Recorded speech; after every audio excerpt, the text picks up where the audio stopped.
What is going on? Welcome back to Financial Journey. So today I want to give you an overview of what is happening with Lucid, go over some of the data points, what's been coming out from the company, and everything else that you need to know. But first, make sure to hit that thumbs up and subscribe. Always greatly appreciate that. And with that, let's get right to it. So currently it is down 1.06%. We are currently in power hour. When the market did open, it did have a high of around 433. So a kind of a abnormal spike when it comes down to that. When I touch on shorts, I'll give you a breakdown of that. But other than that though, the majority of the day, it's just been staring off of a virtual cliff. So when I go over the technicals, I'll make a little bit more sense. And for the volume, a little bit low. So 14.74 million shares being traded, 30.57 is the average. Today, there has been no news from Lucid itself. So no SEC filings, press releases.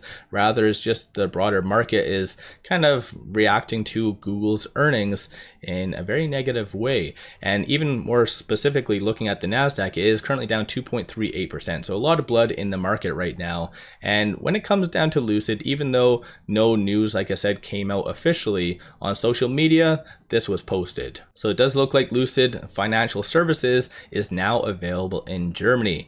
And this is something that I oddly assumed was already there, because I don't know how Lucid was expecting to kind of expand without this, because it looks like they are now partnering with CA Auto Bank for leasing and just loan purchase options.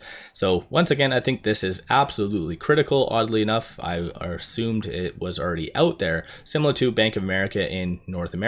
And that just incentivizes people to purchase a Lucid. And I don't know how Lucid was really expecting to expand without these kind of financial services, but who knows? Let me know your thoughts on that. But no matter what, I think this is a move in the right direction. Other than that though, there was a news article that kind of came out that does show Hyundai and Lucid Motors partnering with Saudi wealth fund for 500 million EV auto plant in Saudi Arabia. So it's kind of interesting that even whenever people talk on the PIF, they do bring up Lucid or kind of just show Lucid. So it's kind of interesting to just see the symbolic kind of viewpoint of that, even though I did bring this up already. So in case you missed it, so the PIF and Hyundai are making a joint ventureship where the PIF is going to be holding a 70% stake and Hyundai the remaining 30. And this kind of just loops everything together very nicely for the PIF, and potentially going forward, this definitely could mean that there's going to be a lot more licensing agreements coming down the pipeline, whether it be for Hyundai or even through the non-official sources through to Polestar and maybe even Sear down the pipeline. So a lot of good opportunity for Lucid going forward. I just wanted to briefly talk on this before I go over some of the data points. So starting on the 24th for their earnings, it does look like the questions were actually opened. So these are some of the questions that retail is asking to management. So I just wanted to go over some of these and just break it down on what I like and what I don't like. So the number one question so far is associated to the stock performance. So it says, is there any plans to stop the current slide of stock prices? What are the efforts Lucid is doing for it? So once again, I think that's a good question. And the second question is that what is the plan for Lucid to expand their operations and start becoming a profitable company? And then even here, which on a side note about this question, I think this was asked during Q1 2024 and they completely skipped over it. So hopefully they do talk on this. This question right here, what are Lucid Motors' plans to increase production through 2024?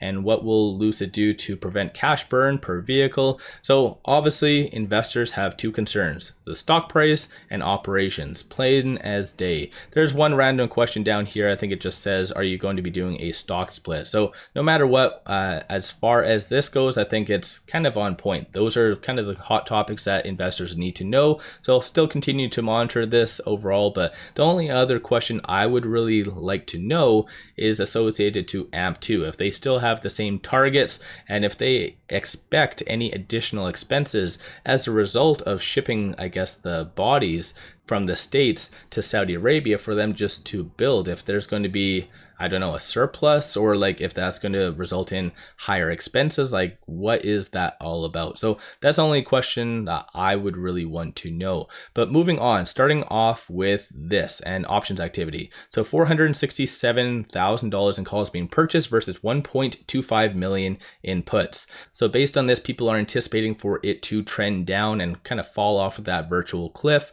And And this shows all of the call options for the open interest. It is anticipated to be between roughly the 5 to 550, and looking for the puts, it is anticipated to be sub $4. So kind of both extremes when it comes down to that.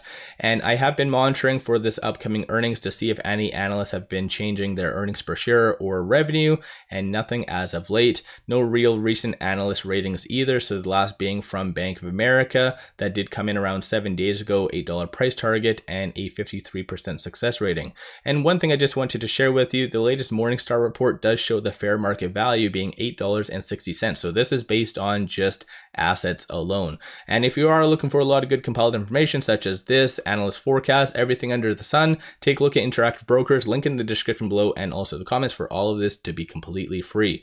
And it is that time of season, so I'm going to give you a broad overview of everything that's happening. So 13 Fs.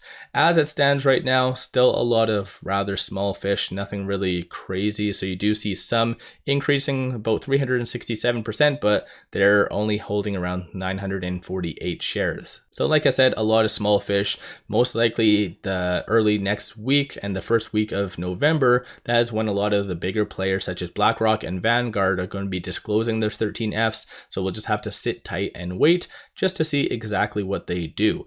But overall, I'll give you a quick overview of what shorts are doing. So currently shorts are returning around 1.08 million shares. 25.52% of the free float is being shorted.